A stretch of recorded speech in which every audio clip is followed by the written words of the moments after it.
ഓം ശ്രീ ഗുരുഭ്യോ നമ. ജ്യോതികമാ ചാനലിലേക്ക് ഏവർക്കും സ്വാഗതം. ഇന്ന് ഞാൻ ചർച്ച ചെയ്യുന്നത് 2026 ജൂൺ 15 മിഥുന രവി സംക്രമമാണ്. അതായത് സൂര്യൻ മിഥുനം രാശിയിലേക്ക് രാശി മാറുന്നു. മിഥുനം രാശിയിൽ രാശ്യാധിപനായിട്ടുള്ള ബുധൻ സ്ഥിതി ചെയ്യുന്ന സമയമാണ്. അപ്പോൾ മിഥുന രവി സംക്രമം, മിഥുനൻ രാശിയിലേക്കുള്ള സൂര്യൻ്റെ രാശിമാറ്റം ഓരോ കുറുകാരെയും ലഗ്നക്കാരെയും എങ്ങനെ സ്വാധീനിക്കും എന്നുള്ളതാണ്. അപ്പോൾ ഈ മിഥുനൻ രാശി എന്ന് പറയുന്നത് കാലപുരുഷൻ്റെ 3-ാം ഭാവരാശിയാണ്. അപ്പോൾ ആ 3-ാം ഭാവരാശിയിലേക്ക് സൂര്യൻ രാശി മാറുകയും ജൂലൈ 16 വരെ ആ 3-ാം ഭാവരാശിയിൽ സൂര്യൻ്റെ സ്ഥിതി വരികയും ചെയ്യുന്നു. അപ്പോൾ രാശ്യാധിപനായിട്ടുള്ള ബുധൻ ജൂൺ 21 വരെ ആ മിഥുനം രാശിയിലുണ്ട്. അങ്ങനെ രവി ബുധൻ ആ കാലപുരുഷൻ്റെ 3-ാം ഭാവരാശിയിൽ സ്ഥിതി ചെയ്യുന്ന സമയമാണ്. അപ്പോൾ അത് പൊതുവെ നമുക്ക് എടുക്കുകയാണെങ്കിൽ നമ്മുടെ കമ്മ്യൂണിക്കേഷൻ തലത്തിൽ, നമുക്ക് ബൗദ്ധിക തലത്തിൽ നമ്മുടെ കഴിവ് പ്രകടിപ്പിക്കാൻ കഴിയുന്ന സമയമായിരിക്കും. അതുപോലെ തന്നെ നമ്മുടെ അധികാരം, പദവി, സർക്കാരുമായിട്ടുള്ള ബന്ധങ്ങൾ ഇവയൊക്കെ മെച്ചപ്പെടുന്നതിനും ആ സൂര്യൻ്റെ ആ മിഥുനം രാശിയിലേക്കുള്ള രാശിമാറ്റം വഴിതെളിക്കും. അതുപോലെ തന്നെ നമുക്ക് നമ്മുടെ മൈൻഡ്, പുതിയ പുതിയ ആശയങ്ങൾ നമ്മുടെ മനസ്സിൽ ഇങ്ങനെ നിറയുന്ന സമയമായിരിക്കും. മൈൻഡ് റിസോഴ്സ്ഫുൾ ആകുന്ന സമയമാണ്. പുത്തൻ ആശയങ്ങൾ നമ്മുടെ മനസ്സിൽ വരികയും ഏത് പ്രശ്നങ്ങൾക്കും നമുക്ക് നമ്മുടെ ബൗദ്ധിക തലത്തിൽ അതിന് പരിഹാരം കണ്ടെത്താൻ കഴിയുന്ന സമയം കൂടെയാണ്. തൊഴിൽപരമായിട്ടും ബിസിനസ് പരമായിട്ടും ഒക്കെ തന്നെ വളരെ അനുകൂല സമയമായിരിക്കും. അതുപോലെ സാമ്പത്തിക സ്ഥിതി മെച്ചപ്പെടുന്നതിനും അനുകൂല സമയമാണ് ആ സൂര്യൻ മിഥുനം രാശിയിലേക്ക് രാശി മാറുന്നത്. അപ്പം മിഥുനം രാശി എന്ന് പറയുമ്പോൾ അതിനകത്ത് സൂര്യൻ സഞ്ചരിക്കുന്നത് മകയിര നക്ഷത്രത്തിൻ്റെ അവസാനത്തെ പകുതി, അതുപോലെ തിരുവാതിര, അതുപോലെ പുണർളം നക്ഷത്രത്തിൻ്റെ ആദ്യത്തെ 3 പാദങ്ങളിലൂടെയാണ്. അതിൽ ഈ മിഥുനം രാശിയിൽ ജൂൺ 22 മുതൽ ജൂലൈ 6 വരെയുള്ള സമയം സൂര്യൻ സഞ്ചരിക്കുന്നത് തിരുവാതിര നക്ഷത്രത്തിലാണ്. അതായത് സൂര്യൻ്റെ ശത്രു ഗ്രഹമായ രാഹുവിൻ്റെ നക്ഷത്രത്തിലൂടെയാണ് ആ സൂര്യൻ സഞ്ചരിക്കുന്നത്. അപ്പോൾ ആ സമയത്ത് നമുക്ക് കമ്മ്യൂണിക്കേഷൻ തലത്തിൽ ഒക്കെ ഒരു കെയർ വേണ്ടുന്ന സമയമാണ്. അതുപോലെ നമ്മൾ എന്തെങ്കിലുമൊക്കെ കൺഫ്യൂഷൻ, അതുപോലെ തീരുമാനമെടുക്കുന്നതിലൊക്കെ ഒരു ശ്രദ്ധയൊക്കെ വേണ്ടുന്ന സമയമായിട്ട് നമ്മൾ ആ സമയത്തെ കാണും. അപ്പോൾ എങ്ങനെയായിരിക്കും ഈ സൂര്യൻ്റെ മിഥുനം രാശിയിലേക്കുള്ള രാശിമാറ്റം ഓരോ കുറുകാരെയും ലഗ്നക്കാരെയും സ്വാധീനിക്കുന്ന നോക്കാം. ഈ വീഡിയോയിൽ ധനു, മകരം, കുംഭം, മീനക്കൂറുകാർക്കും ലഗ്നക്കാർക്കും സൂര്യൻ്റെ മിഥുനം രാശിയിലേക്കുള്ള മാറ്റം എന്ത് ഇമ്പാക്റ്റ് ഉണ്ടാക്കും നോക്കാം. ആദ്യം ധനുക്കുറുകാർക്കും ധനു ലഗ്നക്കാർക്കും, അതായത് മൂലം, പൂരാടം, ഉത്രാടം നക്ഷത്രത്തിൻ്റെ ആദ്യത്തെ പാദത്തിൽ പെടുന്നവർക്ക് മിഥുന രവി സംക്രമം എന്ത് ഇമ്പാക്റ്റ് ഉണ്ടാക്കും നോക്കാം. ഇപ്പം ഈ ധനുക്കുറുകാരെ സംബന്ധിച്ചിടത്തോളം സൂര്യൻ ഭാഗ്യഭാവാധിപനാണ്. അപ്പം ഈ ഭാഗ്യഭാവാധിപനായിട്ടുള്ള സൂര്യൻ ജൂൺ 15 അവരുടെ 7-ാം ഭാവരാശിയിലേക്കാണ് രാശി മാറുന്നത്. ജൂലൈ 16 വരെ ആ സൂര്യൻ 7-ാം ഭാവരാശിയിൽ ഉണ്ടാകും. അപ്പോൾ പൊതുവെ നമുക്ക് ജന്മരാശ്യാധിപനായിട്ടുള്ള ഗുരുവാണെങ്കിൽ ഇപ്പോൾ ഉച്ചസ്ഥനായിട്ട് അഷ്ടമത്തിൽ നിൽക്കുന്ന സമയമാണ്. അപ്പോൾ നമ്മെ സംബന്ധിച്ചിടത്തോളം ഈ കർമ്മഭാവത്തിൻ്റെ കർമ്മസ്ഥാനമാണ് ഈ 7-ാം ഭാവരാശി എന്ന് പറയുന്നത്. അപ്പോൾ അവിടെ ഒരു 9-ഉം 10-ഉം ഭാവാധിപന്മാർ, അതായത് സൂര്യനും ബുധനും ആ 7-ൽ ബന്ധപ്പെടുന്ന സമയമാണ് 21 വരെ. അപ്പം അത് തൊഴിൽപരമായിട്ട് നമുക്ക് വളരെ ഗുണാനുഭവം ഉണ്ടാക്കും. തൊഴിലിലെ ഉയർച്ച, സ്ഥാനക്കയറ്റം ആഗ്രഹിക്കുന്നവർക്ക് അനുകൂലമായിട്ടുള്ള സമയമാണ്. സർക്കാർ സർവീസിലുള്ളവർക്ക് ചില ഭാഗ്യനേട്ടങ്ങൾ ഉണ്ടാകാവുന്ന സമയമായിരിക്കും ആ ഭാഗ്യഭാവാധിപനായിട്ടുള്ള സൂര്യൻ 7-ലൂടെ സഞ്ചരിക്കുന്ന സമയം. അപ്പം പൊതുവെ നമുക്ക് പറയുകയാണെങ്കിൽ നമ്മുടെ ഈ കർമ്മഭാവാധിപനായിട്ടുള്ള ബുധൻ കർമ്മഭാവത്തിൻ്റെ കർമ്മസ്ഥാനത്ത് നിൽക്കുമ്പോൾ കർമ്മമണ്ഡലം ശക്തമാകും. മാത്രമല്ല തൊഴിലിൽ നമുക്ക് അംഗീകാരം, ആദരവ്, ഉയർച്ച ഒക്കെ പ്രതീക്ഷിക്കാവുന്ന സമയമാണ്. തൊഴിൽ അന്വേഷകർക്കും അനുകൂല സാഹചര്യമാണ്. വിദേശത്ത് തൊഴിൽ അന്വേഷിക്കുന്നവർക്കും അനുകൂല സമയമായിട്ട് നമുക്ക് കാണാം. അപ്പോൾ അതുപോലെ തന്നെ 7ാം ഭാവത്തിലോട്ടാണ് ആ ഭാവാധിപൻ വരുന്നു എന്നുള്ളത് കൊണ്ട് ജീവിത പങ്കാളിക്ക് തൊഴിലിൽ ചിലപ്പോൾ നേട്ടങ്ങൾ ഉണ്ടാകുന്നതിന് സാധ്യതയുണ്ട്. ബിസിനസ്സിലൊക്കെ സഡനായിട്ടുള്ള വികാസമൊക്കെ പ്രതീക്ഷിക്കാവുന്ന സമയമാണ്. പുതിയ ബിസിനസ്സുകാർക്ക് വളരെ അനുകൂല സമയമാണ്. പുതിയ സ്റ്റാർട്ടപ്പുകൾക്കൊക്കെ അനുകൂല സമയമാണ്. ബിസിനസ് റിലേറ്റഡ് ആയിട്ടുള്ള കാര്യങ്ങൾക്ക് വളരെ ഫേവറബിൾ ആയിട്ടുള്ള സമയമായിട്ട് കാണുന്നുണ്ട്.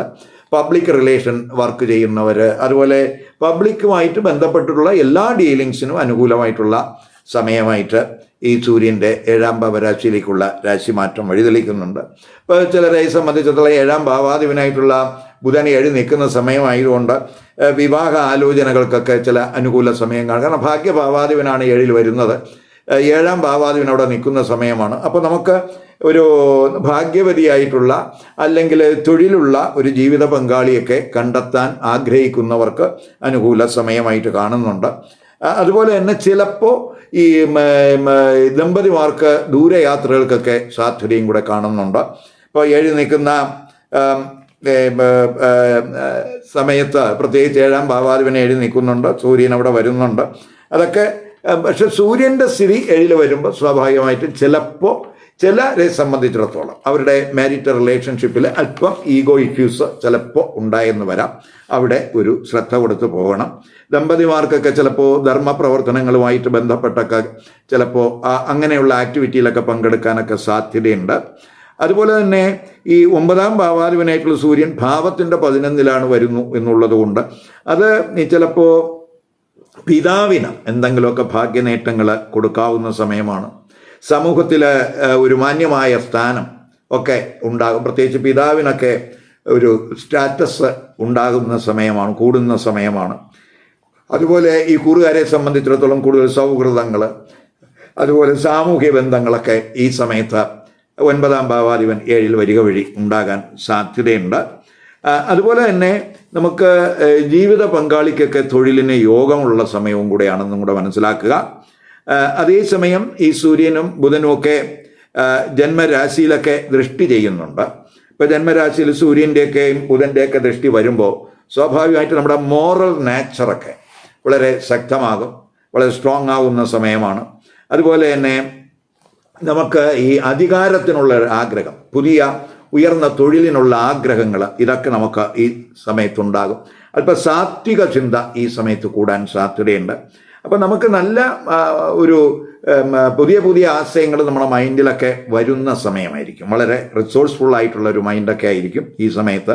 അതുപോലെ ഉന്നതരായിട്ടുള്ള വ്യക്തികളെയൊക്കെ ചിലപ്പോൾ മീറ്റ് ചെയ്യാനുള്ള ഒരു അവസരമൊക്കെ നമുക്കുണ്ടാകും. അതൊക്കെ നമുക്ക് ഭാവിയിൽ ഗുണാനുഭവം ഉണ്ടാക്കുന്ന സമയമായിരിക്കും. അതേസമയം ജൂൺ 22 ആകുമ്പോൾ ഈ 7ാം ഭാവരാശിയിൽ സൂര്യൻ സഞ്ചരിക്കുന്നത് തിരുവാതിര നക്ഷത്രത്തിലായിരിക്കും. അതായത് രാഹുവിൻ്റെ നക്ഷത്രമാണ് തിരുവാതിര. അപ്പോൾ സൂര്യൻ രാഹുവിൻ്റെ നക്ഷത്രത്തിൽ സഞ്ചരിക്കുക എന്ന് പറയുമ്പോൾ സൂര്യനും രാഹുവും ശത്രുഗ്രഹങ്ങളാണ്. അപ്പോൾ സൂര്യൻ ഈ ശത്രുഗ്രഹത്തിൻ്റെ നക്ഷത്രത്തിലൂടെയൊക്കെ സഞ്ചരിക്കുന്ന സമയമാകുമ്പോൾ നമ്മൾ കമ്മ്യൂണിക്കേഷനിൽ ഒന്ന് ശ്രദ്ധിക്കണം. നമ്മുടെ റിലേഷൻഷിപ്പിലൊക്കെ ഒരു ശ്രദ്ധ വേണം. അത് നമ്മളിപ്പോൾ ബിസിനസ് പാർട്ട്ണർഷിപ്പിലായാലും ലൈഫ് പാർട്ട്ണർഷിപ്പിലായാലും നമുക്ക് ആ സമയത്ത് ഒരു ശ്രദ്ധ വേണം. ചിലപ്പോൾ ജീവിത പങ്കാളിയുമായിട്ട് സഡൻ എന്തെങ്കിലുമൊക്കെ അഭിപ്രായ വ്യത്യാസങ്ങൾ ആ സമയത്ത് ക്രിയേറ്റ് ചെയ്യാം. പ്രത്യേകിച്ച് സൂര്യൻ 7ൽ ശത്രുവിൻ്റെ നക്ഷത്രത്തിലൂടെ സഞ്ചരിക്കുമ്പോൾ ആ ശത്രുതയൊക്കെ നമ്മുടെ പങ്കാളിയിലൊക്കെ റിഫ്ലക്റ്റ് ചെയ്യാൻ സാധ്യതയുണ്ട്. അപ്പം ആ അഭിപ്രായ വ്യത്യാസങ്ങൾ, തെറ്റിദ്ധാരണകൾ, തർക്കങ്ങൾ ഇവയൊക്കെ ഉണ്ടാകാം എന്നുള്ളത് കൊണ്ട് ഒരു കരുതൽ ആ സമയത്ത് വേണം. അതുപോലെ തന്നെ നമുക്ക് അനാവശ്യമായിട്ട് ഇപ്പോൾ ഏതെങ്കിലും വിഷയങ്ങൾ ചർച്ച ചെയ്ത് അത് പ്രശ്നങ്ങളിലേക്ക് പോകാതിരിക്കാനൊക്കെ ശ്രദ്ധിക്കണം. അതുപോലെ നമുക്ക് ഈ പ്രത്യേകിച്ച് ഈ പ്രകോപനപരമായിട്ട് റിയാക്ട് ചെയ്യാനുള്ള ഒരു പ്രവണതയൊക്കെ ചിലപ്പോൾ ആ സമയത്ത് ഉണ്ടാകും. പ്രത്യേകിച്ച് സൂര്യൻ ശത്രുവിൻ്റെ നക്ഷത്രത്തിൽ സഞ്ചരിക്കുമ്പോൾ. അപ്പോൾ അവിടെയൊക്കെ ഒരു ശ്രദ്ധ കൊടുത്ത് പോവുക. അപ്പം ജൂലൈ 6 കഴിയുമ്പോൾ ആ രാഹുവിൻ്റെ നക്ഷത്രത്തിൽ നിന്ന് മാറി ഗുരുവിൻ്റെ നക്ഷത്രത്തിലേക്ക് സൂര്യൻ നക്ഷത്രത്തിൽ മാറ്റം വരുന്നുണ്ട്. അത് ഗുണാനുഭവം ഉണ്ടാക്കും. അതൊക്കെ നമുക്ക് പൊതുവെ നമുക്ക് കൂടുതൽ ഒരു നല്ല നമ്മുടെ തെറ്റിദ്ധാരണകളൊക്കെ മാറി നമുക്ക് ഒരു ഗുണാനുഭവവും സന്തോഷാനുഭവങ്ങളൊക്കെ ഉണ്ടാകുന്നതിന് അത് വഴിതെളിക്കും എന്ന് തന്നെ പറയാം. അതുപോലെ തന്നെ നമുക്ക് ഈ പ്രത്യേകിച്ച് നമുക്ക് ഉന്നത പഠനങ്ങൾ ഇവയൊക്കെ നടത്തുന്നവർക്ക് ഗുണാനുഭവം ഉണ്ടാകുന്ന സമയമാണ്. പഠനത്തിലൊക്കെ മികവ് നമുക്ക് പ്രകടിപ്പിക്കാൻ കഴിയുന്ന ഒരു സമയവും കൂടെയാണ്, പ്രത്യേകിച്ച് സൂര്യനും ബുധനും ഒക്കെ ജന്മരാശിയിൽ ദൃഷ്ടി ചെയ്യുന്ന സമയം ആയതുകൊണ്ട്. ഇനി നമുക്ക് മകരക്കൂറുകാർക്കും മകരലഗ്നക്കാർക്കും മിഥുന രവി സംക്രമം എന്ത് ഇമ്പാക്റ്റ് ഉണ്ടാക്കും നോക്കാം. മകരക്കൂറുകാരെന്ന് പറയുമ്പോൾ ഉത്രാട നക്ഷത്രത്തിൻ്റെ അവസാനത്തെ 3 പാദം, അതുപോലെ തിരുവോണം അവിട്ട നക്ഷത്രത്തിൻ്റെ ആദ്യത്തെ 2 പാദത്തിൽ പെടുന്നവരാണ്. ഇപ്പം മകരക്കൂറുകാർക്കും മകരലഗ്നക്കാർക്കും സൂര്യൻ ഭാവാധിപത്യം കൊണ്ട് നല്ല ഒരു ഗ്രഹമല്ല, അഷ്ടമ ഭാവാധിപനാണ്. അഷ്ടമ ഭാവാധിപനായിട്ടുള്ള സൂര്യൻ ജൂൺ 15-ന് അവരുടെ 6-ാം ഭാവരാശിയിലേക്കാണ് രാശി മാറുന്നത്. അഷ്ടമ ഭാവാധിപൻ 6-ലേക്ക് രാശി മാറുന്നത് ഒരു വിപരീത രാജയോഗമായിട്ട് നമുക്ക് എടുക്കാം. അത് മാത്രമല്ല 6-ാം ഭാവാധിപനായിട്ടുള്ള ബുധൻ 6-ൽ തന്നെ സ്ഥിതി ചെയ്യുന്ന സമയം കൂടെയാണ്. അങ്ങനെ രവിയും ബുധനും 6-ൽ വരുന്നുണ്ട്. അപ്പം പൊതുവെ അഷ്ടമഭാവാധിപൻ 6-ലൊക്കെ വരുന്നത് വിപരീത രാജയോഗമായതുകൊണ്ട് നമുക്ക് ഈ സഡനായിട്ടുള്ള എന്തെങ്കിലുമൊക്കെ മാറ്റങ്ങൾ അവിടെ ഉണ്ടാകും. പ്രത്യേകിച്ച് ഇപ്പോൾ നമുക്ക് എന്തെങ്കിലുമൊക്കെ സാമ്പത്തിക പ്രശ്നങ്ങൾ ഉള്ളവർക്ക് അവിടെ നമുക്ക് സഡനായിട്ട് അതിനൊരു പരിഹാരം നമുക്ക് കണ്ടെത്താൻ കഴിയും. അതുപോലെ കടബാധ്യത ഉള്ളവർക്ക് കടബാധ്യത കുറയ്ക്കാൻ കഴിയുന്ന സമയമാണ്. അതുപോലെ നമുക്ക് ഇപ്പോൾ ആരോഗ്യ പ്രശ്നങ്ങളൊക്കെ ഉള്ളവർക്ക് എന്തെങ്കിലുമൊക്കെ പ്രശ്നങ്ങളൊക്കെ വരാം. വിപരീത രാജയോഗം എന്നൊക്കെ പറയുമ്പോൾ നമുക്ക് ഇനിഷ്യലി ഒരു പ്രോബ്ലം വരും, അതിന് ശേഷമായിരിക്കും ആ പ്രോബ്ലത്തിന് പരിഹാരമുണ്ട്. അപ്പോൾ ആരോഗ്യ പ്രശ്നങ്ങൾക്ക് സഡനായിട്ടുള്ള ഒരു പരിഹാരം ഉണ്ടാകും. അതുപോലെ തന്നെ ഈ ഡെയിലി വേജ് ഏണേഴ്സിനൊക്കെ തന്നെ അവർക്ക് ആശ്വാസം ഉണ്ടാകുന്ന സമയമാണ്, അവർക്ക് അനുകൂല സമയമായിട്ട് കാണുന്നുണ്ട്. അപ്പോൾ ശത്രുക്കളുടെയൊക്കെ ശല്യമൊക്കെ കുറയും എന്ന് പറയാം. വർക്ക് പ്ലേസിലൊക്കെ നമുക്ക് ഇപ്പോൾ 6-ാം ഭാവത്തിലൊക്കെ എന്തെങ്കിലുമൊക്കെ പ്രശ്നങ്ങൾ വർക്ക് പ്ലേസിലൊക്കെ ഉണ്ടെങ്കിൽ ആ പ്രശ്നങ്ങൾ പരിഹരിക്കുന്നതിനൊക്കെ അനുകൂല സമയമാണ്. അതുപോലെ നമുക്ക് ഈ പരീക്ഷകളിലൊക്കെ ഉയർന്ന വിജയത്തിനൊക്കെ സാധ്യതയുണ്ട്. കോമ്പറ്റിറ്റീവ് തലത്തിലൊക്കെ ശോഭിക്കാൻ കഴിയുന്ന സമയമാണ്. അപ്പോൾ ഈ 6-ാം ഭാവം എന്ന് പറയുന്നത് പ്രത്യേകിച്ച് ഈ 9-ാം ഭാവത്തിൻ്റെ, അതായത് ഈ കർമ്മസ്ഥാനമാണ്.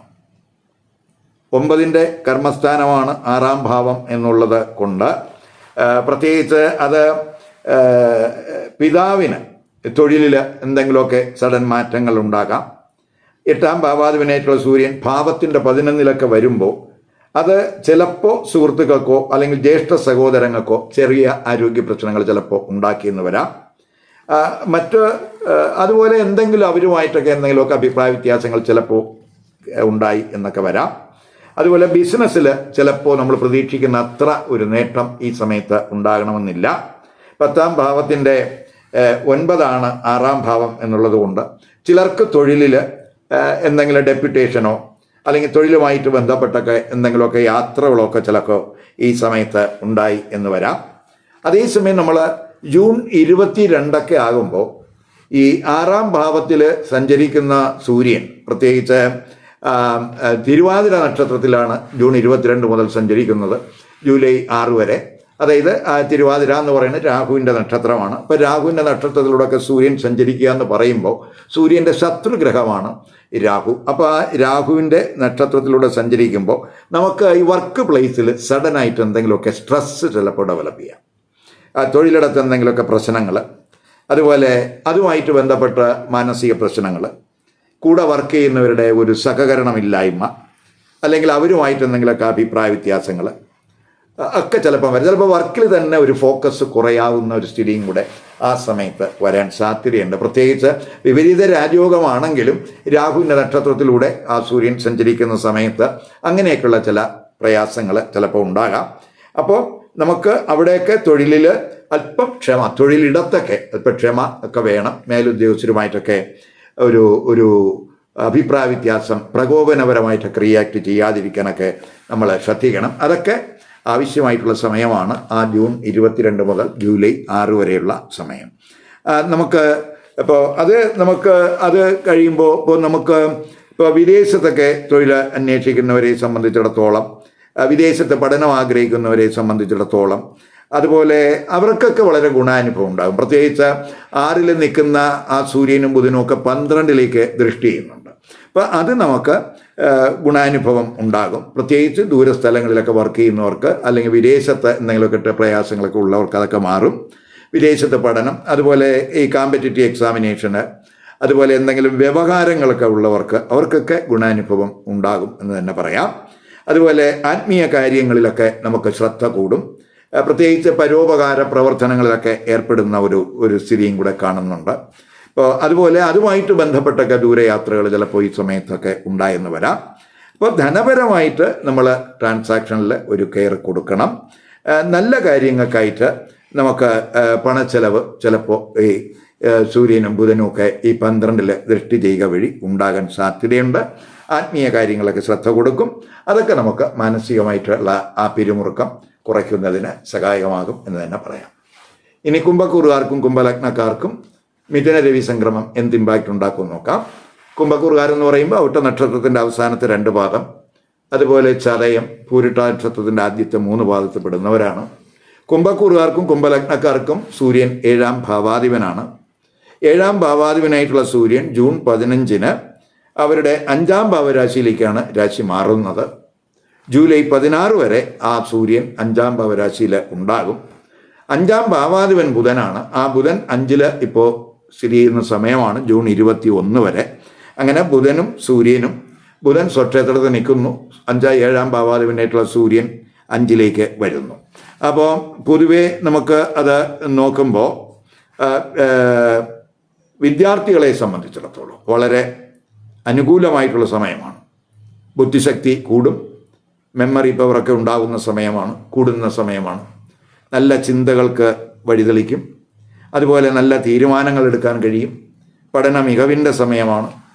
അതുപോലെ നമ്മൾ ആഗ്രഹിക്കുന്ന കോഴ്സിൽ നമുക്ക് അഡ്മിഷനൊക്കെ ലഭിക്കാൻ സാധ്യതയുള്ള സമയമാണ്. അതുപോലെ തന്നെ ഇപ്പോൾ നമ്മൾ ക്രിയേറ്റീവ് വർക്കിലൊക്കെ ഏർപ്പെട്ടിട്ടുള്ളവർക്ക് ഗുണാനുഭവം ഉണ്ടാകും. സ്പെക്കുലേറ്റീവ് ബിസിനസ്സിൽ ഗുണാനുഭവം ഉണ്ടാകും. അതുപോലെ ടീച്ചിങ് മേഖലയിൽ പ്രവർത്തിക്കുന്നവർക്ക് ഗുണാനുഭവം ഉണ്ടാകും. വിദ്യാർത്ഥികൾക്ക്, ഗവേഷകർക്ക്, ഇവർക്കൊക്കെ തന്നെ അനുകൂലമായിട്ടുള്ള സമയമായിട്ട് കാണുന്നുണ്ട്. അതുപോലെ തന്നെ ഈ 7ാം ഭാവാധിപനായിട്ടുള്ള സൂര്യൻ ഭാവത്തിൻ്റെ 11ലാണ് വരുന്നു എന്നുള്ളത് കൊണ്ട് ബിസിനസ്സിൽ നേട്ടങ്ങൾ പ്രതീക്ഷിക്കാം. അവർക്ക് ലാഭവർദ്ധനവ് പ്രതീക്ഷിക്കാം. അതുപോലെ സർക്കാരുമായിട്ട് എന്തെങ്കിലുമൊക്കെ കരാറുകൾ ഉണ്ടാക്കാൻ ആഗ്രഹിക്കുന്നവർക്ക് അനുകൂല സമയമായിട്ട് കാണുന്നുണ്ട്. ജീവിത പങ്കാളി വഴി എന്തെങ്കിലുമൊക്കെ നേട്ടങ്ങൾ ഈ സമയത്ത് പ്രതീക്ഷിക്കാം. അവരുടെ ചിന്തകൾ, അവരുടെ ഗൈഡൻസ് ഒക്കെ തന്നെ ഈ കൂറുകാർക്ക് വളരെ അവരുടെ ജീവിത വിജയത്തിന് സഹായകമാകും എന്നും കൂടെ മനസ്സിലാക്കുക. അതേസമയം നമുക്ക് ഈ ജൂൺ 22 മുതൽ ജൂലൈ 6 വരെയുള്ള സമയം, ഈ 5ലാണ് സൂര്യൻ സഞ്ചരിക്കുന്നതെങ്കിലും സൂര്യൻ സഞ്ചരിക്കുന്നത് തിരുവാതിര നക്ഷത്രത്തിലായിരിക്കും ആ സമയത്ത്. അതായത് രാഹുവിൻ്റെ നക്ഷത്രം. രാഹു എന്ന് പറയുന്നത് സൂര്യൻ്റെ ശത്രുഗ്രഹമാണ്. അപ്പോൾ രാഹുവിൻ്റെ നക്ഷത്രത്തിലൂടെ സൂര്യൻ സഞ്ചരിക്കുമ്പോൾ നമുക്ക് സഡനായിട്ട് എന്തെങ്കിലുമൊക്കെ കൺഫ്യൂഷൻ, നമ്മുടെ എല്ലാ കാര്യങ്ങളിലും ഒരു കൺഫ്യൂഷൻ അവിടെ ഡെവലപ്പ് ചെയ്യാൻ സാധ്യതയുണ്ട്. അത് മാനസികമായിട്ടൊരു ടെൻഷൻ ഉണ്ടാക്കും. കറക്റ്റായിട്ടുള്ള തീരുമാനം എടുക്കാൻ ഒരു കാലതാമസം, അതൊക്കെ ചിലപ്പോൾ ആ സമയത്തുണ്ടാകാം. അതുപോലെ നമുക്ക് അമിത ചിന്ത, അങ്ങനെയൊക്കെയുള്ള സാഹചര്യം വരാം. ഇപ്പോൾ ഈ കമിതാക്കളെ സംബന്ധിച്ചിടത്തോളം തന്നെ അവരുടെ ഈ പ്രണയബന്ധത്തിലൊക്കെ തന്നെ എന്തെങ്കിലുമൊക്കെ തെറ്റിദ്ധാരണകൾ ചിലപ്പോൾ ആ സമയത്തുണ്ടാകാം. പ്രത്യേകിച്ച് സൂര്യൻ രാഹുവിൻ്റെ നക്ഷത്രത്തിലൂടെ 5 സഞ്ചരിക്കുന്ന സമയം. ഈഗോ പ്രശ്നങ്ങൾ ചിലപ്പോൾ, പ്രത്യേകിച്ച് ജീവിത പങ്കാളിയുമായിട്ട് ചിലപ്പോൾ ഈഗോ പ്രശ്നങ്ങളൊക്കെ ഉണ്ടാകാവുന്ന സമയം കൂടെയാണ്. അപ്പോൾ അവിടെയൊക്കെ പ്രത്യേകിച്ച് ജൂൺ 22 മുതൽ ജൂലൈ 6 വരെയുള്ള സമയത്ത് നമ്മൾ ഒരു ശ്രദ്ധ കൊടുത്ത് പോകണം. അതുപോലെ തന്നെ നമുക്ക് ഈ ദാമ്പത്യ ബന്ധത്തിൽ അവിടെയും ഒരു ശ്രദ്ധ ആവശ്യമായ സമയമാണ്. അതുപോലെ കമിതാക്കൾക്ക് അവരുടെ പ്രണയബന്ധത്തിൽ അതേസമയം 7ാം ഭാവാധിപനാണ് 5ൽ വന്ന് നിൽക്കുന്നത് എന്നുള്ളത് കൊണ്ട് നമുക്ക് പ്രണയബന്ധം ചിലരെ സംബന്ധിച്ചിടത്തോളം ചിലപ്പോൾ അത് വിവാഹത്തിലേക്കൊക്കെ നീങ്ങുന്നതിനൊക്കെ സാധ്യതയുണ്ട്. സ്പെക്കുലേറ്റീവ് ബിസിനസ്സിലൊക്കെ നമുക്ക് നേട്ടങ്ങളുണ്ടാകും. സ്പോർട്സിലൊക്കെ പ്രവർത്തിക്കുന്നവർക്ക് അനുകൂലമായിട്ടുള്ളൊരു സാഹചര്യം കാണുന്നുണ്ട്. അതുപോലെ തന്നെ നമ്മൾ ഈ കൂറുകാർക്കെതിരെ ആരെങ്കിലും ഒരു ഗൂഢനീക്കങ്ങൾ നടത്തിയാലും അത് അവർ പരാജയപ്പെടുകയുള്ളൂ, നമുക്കതിൽ വലിയ ദോഷം വരില്ല എന്നും കൂടെ മനസ്സിലാക്കുക. അതുപോലെ അങ്ങനെയൊക്കെ ഉള്ളവർ ചിലപ്പോൾ ഏതെങ്കിലുമൊക്കെ കേസിലൊക്കെ പെടുന്നതിനൊക്കെ സാധ്യതയുള്ള സമയം കൂടെയാണ് എന്നും കൂടെ മനസ്സിലാക്കുക. അതുപോലെ ഈ സൂര്യനും ബുധനും ഒക്കെ 11 ദൃഷ്ടി ചെയ്യുന്നുണ്ട്, 5 നിന്നിട്ട്. ആ സൂര്യനും ബുധനും ഒക്കെ 11 ദൃഷ്ടി ചെയ്യുമ്പോൾ അത് നമുക്ക് സാമ്പത്തിക സ്ഥിതി ഇമ്പ്രൂവ് ചെയ്യുന്നതിന് സഹായകമാണ്. പല സോഴ്സിൽ നിന്ന് നമുക്ക് സാമ്പത്തിക നേട്ടങ്ങൾ ഉണ്ടാകും. ചിലപ്പോൾ ജീവിത പങ്കാളി വഴിയായിരിക്കാം, അല്ലെങ്കിൽ നമ്മുടെ ഉയർന്ന ചിന്തകൾ വഴിയൊക്കെ ചില നേട്ടങ്ങൾ നമുക്കുണ്ടാകാം. ഇപ്പോൾ അഡ്വൈസറി റോളൊക്കെ ചെയ്യുന്നവർക്കൊക്കെ വളരെ ഗുണാനുഭവം ഉണ്ടാകുന്ന സമയമാണ്. അതുപോലെ നമുക്ക് നമ്മുടെ ആഗ്രഹങ്ങൾ നിവർത്തിക്കാൻ കഴിയുന്ന സാമ്പത്തിക നേട്ടങ്ങൾ ആ സമയത്ത് ഉണ്ടാകാം. പ്രത്യേകിച്ച് സൂര്യനും ബുധനും ഒക്കെ 11 ദൃഷ്ടി ചെയ്യുമ്പോൾ ആ ഇച്ഛാപൂർത്തി സ്ഥാനത്ത് സൂര്യൻ്റെയും ബുധൻ്റെയൊക്കെ ദൃഷ്ടി വരുന്നത് നമ്മുടെ ചില ആഗ്രഹങ്ങളെങ്കിലും നിറവേറ്റാൻ കഴിയുന്ന സമയമായിട്ട് കാണുന്നുണ്ട്. അതുപോലെ തന്നെ ബുധൻ 8ാം ഭാവാധിപത്യം കൂടെ ഉള്ള ഒരു ഗ്രഹവും കൂടെയാണ്. ആ 8ാം ഭാവാധിപത്യം ഉള്ളതിനാൽ 8ാം ഭാവാധിപനായിട്ടുള്ള ബുധൻ 5 വരിക എന്ന് പറയുമ്പോൾ ചിലപ്പോൾ സന്താനങ്ങൾക്ക് സഡനായിട്ട് എന്തെങ്കിലുമൊക്കെ രോഗ്യ പ്രശ്നങ്ങൾ ചിലപ്പോൾ ഡെവലപ്പ് ചെയ്യാം. എങ്കിലും അത് സഡൻ തന്നെ അതിലൊരു മാറ്റം ഉണ്ടാകും എന്നും കൂടെ പ്രതീക്ഷിക്കുക. ഇപ്പോൾ പൊതുവെ അവരുടെ സ്വഭാവങ്ങളിൽ ഒക്കെ ഒരു കെയർ കൊടുത്ത് പോകേണ്ടുന്ന സമയമായിട്ടും കൂടെ കാണുക. ഇനി മീനക്കൂറുകാർക്കും മീന ലഗ്നക്കാർക്കും മിഥുന രവി സംക്രമം എന്ത് ഇമ്പാക്റ്റ് ഉണ്ടാക്കും നോക്കാം. മീനക്കൂറുകാരെന്ന് പറയുമ്പോൾ പൂരിട്ട നക്ഷത്രത്തിൻ്റെ അവസാന പാദം, ഉത്തരട്ടാതി, അതുപോലെ രേവതി നക്ഷത്രക്കാരെയാണ്. മീനക്കൂറുകാർക്കും മീന ലഗ്നക്കാർക്കും സൂര്യൻ 6ാം ഭാവാധിപനാണ്. 6ാം ഭാവാധിപനായിട്ടുള്ള സൂര്യൻ ജൂൺ 15 അവരുടെ 4ാം ഭാവരാശിയിൽ സുഖസ്ഥാനത്തേക്കാണ് രാശി മാറുന്നത്. ജൂലൈ 16 വരെ ആ സൂര്യൻ 4ാം ഭാവരാശിയിൽ ഉണ്ടാകും. 4ാം ഭാവാധിപനായിട്ടുള്ള ബുധൻ 4ൽ തന്നെ നിൽക്കുന്ന സമയമാണ്. അങ്ങനെ രവി ബുധൻ 4ൽ വരുന്ന സമയം. അപ്പോൾ പ്രത്യേകിച്ച് മീനക്കൂറുകാരെ സംബന്ധിച്ചിടത്തോളം ജന്മശനിയുടെ സമയമാണ്. ലഗ്നരാശ്യാധിപനായിട്ടുള്ള ഗുരുവാണെങ്കിൽ 5ൽ ത്രികോണസ്ഥാനത്ത് ഉച്ചസ്ഥനായിട്ട് നിൽക്കുന്ന ഒരു അനുകൂല സമയവും കൂടെയാണ്. അവിടെ നിന്നിട്ട് ആ ഗുരു ജന്മരാശിയിൽ ദൃഷ്ടി ചെയ്യുന്ന സമയം കൂടെയാണ്. അപ്പോൾ പൊതുവെ 5ാം ഭാവരാശിയിൽ ജന്മലഗ്നരാശ്യാധിപൻ ഉച്ചനസ്ഥനായിട്ട് നിൽക്കുമ്പോൾ സ്വാഭാവികമായിട്ട് ഈശ്വര കടാക്ഷം കൂടുന്ന സമയമാണ്. നമുക്ക് ഒരു ഡിവൈൻ ബ്ലെസ്സിങ്സ് ഒക്കെ ഉണ്ടാകാൻ അനുകൂലമായിട്ടുള്ള സമയമാണ്. അതേസമയം 6ാം ഭാവാധിപനാണ് സൂര്യൻ. ആ സൂര്യൻ 4ലൊക്കെ വരുമ്പോൾ ഈ വർക്ക് ഫ്രം ഹോം ബേസിസിലൊക്കെ വർക്ക് ചെയ്യുന്നവർക്ക് അത് ഗുണം ചെയ്യും.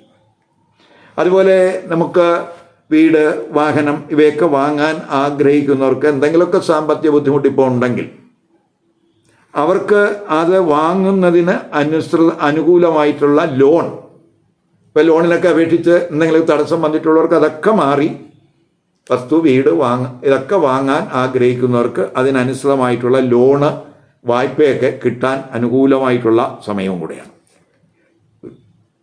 അപ്പോൾ നമുക്ക് ഇസ്ഥാവര വസ്തുക്കളുമായിട്ട് ബന്ധപ്പെട്ടൊക്കെ 6ാം ഭാവാധിപൻ 4 നിൽക്കുമ്പോൾ ഈ ട്രാൻസാക്ഷനിലൊക്കെ ഒരു കെയർ കൊടുക്കുന്നത് നല്ലതാണ്. ഇപ്പോൾ റിയൽ എസ്റ്റേറ്റ് ബിസിനസ്സിനൊക്കെ എന്തെങ്കിലുമൊക്കെ അഭിപ്രായ വ്യത്യാസങ്ങൾ, തർക്കങ്ങളൊക്കെ ഉണ്ടാകാം. അതുപോലെ നമ്മൾ ഈ കൊടുക്കൽ വാങ്ങലുകളിലൊക്കെ ഇപ്പോൾ വസ്തുക്കളുടെ കാര്യമായാൽ തന്നെയും നമുക്കതിൻ്റെ പ്രമാണങ്ങൾ, അവയുടെ ആ രേഖകളൊക്കെ സൂക്ഷ്മ പരിശോധന നടത്തി പോകേണ്ടുന്ന സമയം കൂടെ ആണ്. അതുപോലെ 6ാം ഭാവാധിപൻ രോഗസ്ഥാനാധിപനാണ്. 4ലൊക്കെ വരുമ്പോൾ ഫാമിലിയിൽ ആർക്കെങ്കിലും, പ്രത്യേകിച്ച് മാതാവിന് എന്തെങ്കിലുമൊക്കെ ആരോഗ്യ പ്രശ്നങ്ങളൊക്കെ ചിലപ്പോൾ ഉണ്ടായെന്നും കൂടെ വരാം. അതുപോലെ തന്നെ ഈ 6ാം ഭാവാധിപൻ ഭാവത്തിൻ്റെ 11ലാണ് സഞ്ചരിക്കുന്നു എന്നുള്ളത് കൊണ്ട് ഇപ്പം നമുക്ക് ഈ ശത്രുക്കൾ, 6ാം ഭാവം ശത്രുസ്ഥാനമാണ്. ശത്രുഭാവാധിപൻ ആ ഭാവത്തിൻ്റെ 11 സഞ്ചരിക്കുമ്പോൾ ശത്രുക്കൾക്ക് നേട്ടങ്ങൾ കിട്ടാവുന്ന സമയം കൂടെയാണ്. അതുകൊണ്ട് നമ്മൾ അവരുമായിട്ട് അഭിപ്രായ വ്യത്യാസങ്ങൾ, തർക്കങ്ങൾ, കേസുകൾ ഇവയൊക്കെ ഉണ്ടാകാതിരിക്കാൻ ശ്രദ്ധിക്കണം. പ്രത്യേകിച്ച് ജന്മരാശിയിൽ ശനി നിൽക്കുന്നുണ്ട്. ശനി നിൽക്കുന്ന സമയമാണ്. അപ്പോൾ എപ്പോഴും നമ്മൾ ഒരു തീരുമാനമൊക്കെ എടുക്കുമ്പോൾ ഒരു കെയർ വേണം. പക്ഷേ ഗുരുവിൻ്റെ ആ ദൃഷ്ടി ജന്മരാശിയിലുള്ളത് നമുക്ക് ഗുണാനുഭവം ഉണ്ടാക്കും. അതേസമയം നമ്മൾ ഈ ജൂൺ 22 ആവുമ്പോൾ ഈ 4-ാം ഭാവരാശിയിൽ സഞ്ചരിക്കുന്ന സൂര്യൻ തിരുവാതിര നക്ഷത്രത്തിലൂടെയാണ് ആ സമയത്ത് സഞ്ചരിക്കുന്നത്. ജൂലൈ 6 വരെ, ജൂൺ 22 മുതൽ ജൂലൈ 6 വരെയുള്ള സമയം. അപ്പോൾ തിരുവാതിര എന്ന് പറയുന്നത് രാഹുവിൻ്റെ നക്ഷത്രമാണ്. രാഹു സൂര്യൻ്റെ ബദ്ധശത്രുവാണ്. അപ്പോൾ സൂര്യൻ രാഹുവിൻ്റെ ശത്രു നക്ഷത്രത്തിലൂടെ സഞ്ചരിക്കുമ്പോൾ ആ സമയത്ത് നമ്മൾ മാനസികമായിട്ട് വളരെ ശ്രദ്ധിക്കണം. കുടുംബത്തിൽ എന്തെങ്കിലുമൊക്കെ ടെൻഷൻ, കുടുംബത്തിലെ അഭിപ്രായ വ്യത്യാസങ്ങൾ, തർക്കങ്ങൾ, ചിലപ്പോൾ പ്രോപ്പർട്ടി റിലേറ്റഡ് ആയിട്ട് എന്തെങ്കിലുമൊക്കെ തർക്കങ്ങളൊക്കെ ചിലപ്പോൾ ആ സമയത്ത് ഉണ്ടാകാം. അവിടെയൊക്കെ നമ്മളൊരു ശ്രദ്ധ കൊടുക്കണം. അതുപോലെ കുടുംബാംഗങ്ങളുമായിട്ടൊക്കെ കഴിവതും പ്രകോപനപരമായിട്ട് റിയാക്ട് ചെയ്യാതിരിക്കാനൊക്കെ ശ്രദ്ധിക്കുക. ഫാമിലിയിൽ ഒരു സുഖക്കുറവ് ചിലപ്പോൾ ആ സമയത്തുണ്ടാകാം. പ്രത്യേകിച്ച് 6-ാം ഭാവാധിപനാണ് സുഖസ്ഥാനത്ത് വരുമ്പോൾ ആ സുഖത്തിന് ഒരു ഭംഗം അവിടെ ചിലപ്പോൾ ഉണ്ടാകാം. അതും നമ്മൾ ശത്രുവിൻ്റെ ഒരു നക്ഷത്രത്തിലൂടെ സഞ്ചരിക്കുന്ന സമയത്ത് അതിന് കൂടുതൽ സാധ്യതയുണ്ട്. അവിടെ നമ്മൾ കഴിവതും പ്രകോപനപരമായിട്ടൊക്കെ പ്രതികരിക്കാതിരിക്കാൻ ശ്രദ്ധിക്കുക. അപ്പോൾ അങ്ങനെയൊക്കെ നമുക്ക് ഈ ജൂലൈ 6 ആവുമ്പോൾ അതിൽ നിന്നൊക്കെ ഒരു മാറ്റം വരും. അതായത് ശത്രു നക്ഷത്രത്തിൽ നിന്ന് മാറി സൂര്യൻ പുണർന്ന നക്ഷത്രത്തിൽ, അതായത് മിത്ര ഗ്രഹത്തിൻ്റെ ഗുരുവിൻ്റെ നക്ഷത്രത്തിലേക്ക് മാറും. അപ്പോൾ ആ സ്ഥിതിയിലൊക്കെ 22 മുതൽ 6 വരെയുള്ള സമയത്ത് നമ്മൾ ഒരു കെയർ കൊടുത്ത് പോകണം. അതുപോലെ തന്നെ ഈ സൂര്യനും ബുധനും ഒക്കെ കർമ്മസ്ഥാനത്ത് 10 ദൃഷ്ടി ചെയ്യുന്നുണ്ട്. അപ്പോൾ അത് ഈ കുറുകാരെ സംബന്ധിച്ചിടത്തോളം തൊഴിൽപരമായിട്ട് നമുക്ക് നേട്ടങ്ങൾ ഉണ്ടാക്കും. അപ്പം ഒരു തൊഴിലൊക്കെ ഒരു സഡൻ മാറ്റങ്ങളൊക്കെ ചിലപ്പോൾ പ്രതീക്ഷിക്കാം. പ്രത്യേകിച്ച് കർമ്മഭാവാധിപനായിട്ടുള്ള ഗുരുവും 5 ഉച്ചസ്ഥനായിട്ട് നിൽക്കുന്ന സമയവും കൂടിയാണ്. അപ്പോൾ അതൊക്കെ നമുക്ക് ഗുണാനുഭവം ഉണ്ടാകും, തൊഴിലിൽ ഗുണാനുഭവം ഉണ്ടാകും. അപ്പോൾ ചിലപ്പോൾ ജീവിത പങ്കാളിയുടെയൊക്കെ സഹായം നമുക്ക് തൊഴിലിടത്തൊക്കെ പ്രതീക്ഷിക്കാവുന്ന സമയം കൂടിയാണ്. തൊഴിലുമായിട്ട് ബന്ധപ്പെട്ടൊക്കെ യാത്രകൾ, അതിനൊക്കെ സാധ്യതയുണ്ട്. അതുപോലെ തന്നെ നമുക്ക് ഈ ദാമ്പത്യ ബന്ധത്തിലൊക്കെ സന്തോഷ അനുഭവങ്ങളൊക്കെ ഉണ്ടാകുമെങ്കിലും 7-ാം ഭാവാധിപനായിട്ടുള്ള ബുധൻ്റെ കൂടെ ആ സൂര്യൻ 22 വരെ, ജൂൺ 22 വരെ സ്ഥിതി ഉള്ള സമയത്ത് അവർക്കിടയിൽ ചെറിയ ഈഗോ പ്രശ്നങ്ങളൊക്കെ ചിലപ്പോൾ ഉണ്ടാകാം. അവിടെ ഒരു കെയർ കൊടുക്കുക. അതുപോലെ കുടുംബാംഗങ്ങളുമായിട്ടൊക്കെ ഒരു അഭിപ്രായ വ്യത്യാസം കുറച്ച് കൂടുതൽ സംയമനം ഈ സമയത്ത് സ്വീകരിക്കുന്നത് നല്ലതാണ്. ഈ വീഡിയോ ഇഷ്ടപ്പെട്ടുവെങ്കിൽ ലൈക്ക് ചെയ്യുക, ഷെയർ ചെയ്യുക. അതുപോലെ സബ്സ്ക്രൈബ് ചെയ്യാത്തവർ സബ്സ്ക്രൈബ് ചെയ്ത് കാണുക. മറ്റൊരു പുതിയ വിഷയമായി അടുത്ത വീഡിയോയിൽ കാണാം. നമസ്കാരം.